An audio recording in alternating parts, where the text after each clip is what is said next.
On the 13th of December 1973, French journalist Claude Vorion was driving through the volcanic area of Clermont-Ferrand, central France, when he had a sudden urge to take a walk at the Puy de la Sola.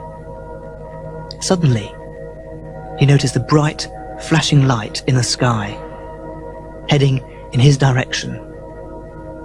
And as it got closer, he saw that it was made of a grey metallic substance, the shape of a flattened bell.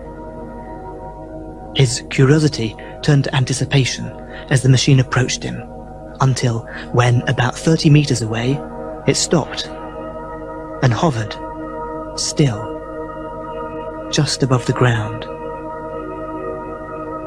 A trapdoor opened below, unfolding into a staircase. What at first Claude thought was a child stepped down and walked straight towards him. At a loss what to do, Claude acted as a true journalist and asked, "Where do you come from?" From very far away, and I have come to talk to you, Claude Vorion. They talked. Claude was invited into the craft, and over the next 6 consecutive days, the extraterrestrial dictated a series of messages which are both clear and revolutionary. This is what the extraterrestrial said. We created humanity. You mistook us for gods. We were the ones who started all the religions on Earth. And now that humanity is capable of understanding this, we would like you to build an embassy where we can land officially in front of everyone. A long time ago on our planet, we had reached a stage similar to the one you are in now. Our scientists were beginning to design life through the synthesis of DNA. The whole of our society watched with fascination as they created more and more sophisticated organisms, until one day they made a mistake. From then on, public opinion turned against these scientists, and they were forced to take their experiments elsewhere. They finally found a planet suitable for the creation of life. It was your Earth, and at the time had no life on it at all. It was completely covered with water and clouds. Many ancient texts point to the work of these scientific creators. Let's open the Bible at the book of Genesis, chapter 1, verse 12. They divided the waters which were under the firmament from the waters which were above the firmament. The waters below was the ocean. The waters above were the clouds. We dug with the help of enormous underwater explosions, creating huge holes into which the waters rushed, allowing dry land to emerge. An island formed, a continent, the original single continent. Let the waters under heaven be gathered together into one place, and let dry land appear. Genesis 1:9. On this single landmass, we set up 7 laboratories, one for each of our own 7 races, and began our experiments, synthesizing life. We started by making simple life forms, such as viruses and bacteria. And as we progressed in our research, we made more complicated organisms, plants, fish, reptiles, birds, and eventually mammals, daring each time to make an even more beautiful and sophisticated model of living art. Life did not evolve. It simply followed the inspiration of our chemical artists, who integrated and adapted each new prototype to survive in the overall ecology. Fragrances, shapes, colors, styles, textures, movements, even mating rituals were all made to have beauty, harmony, and balance.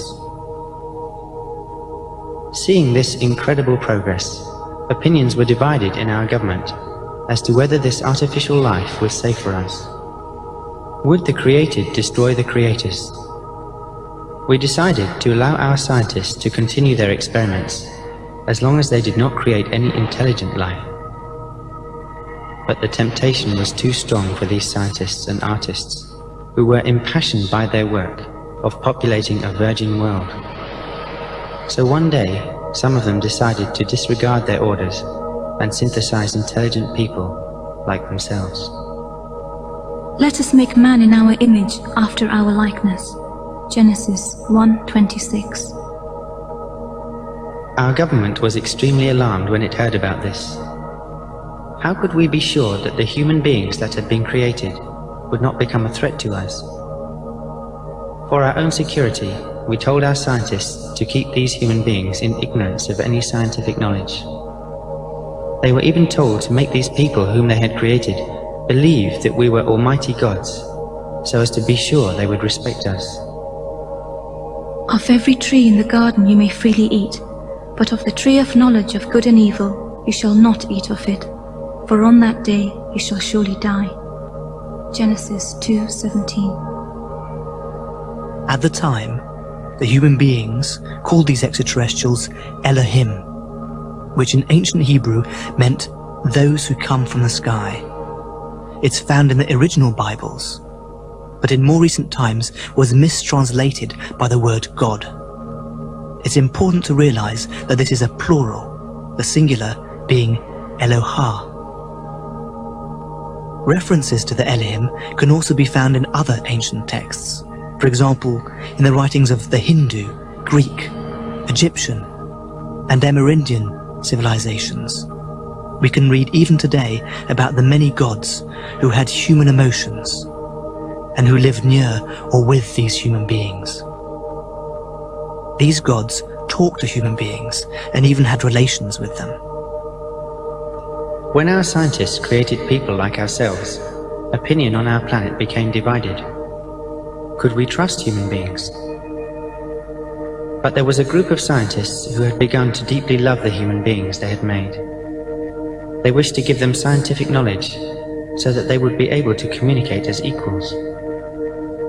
Their love grew so much that this group decided to educate some humans and reveal to them the truth that creators and created are exactly the same. The serpent said unto the woman, Of the fruit of the tree which is in the midst of the garden you shall not surely die, for Elohim both know that in the day that you eat thereof, then your eyes shall be opened, and you shall be as gods. Genesis 3:4. In other words, you shall be as those you mistook for gods.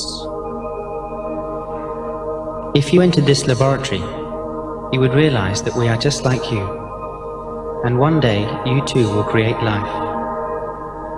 You are just another link in the chain. The eternal cycle of creation continues.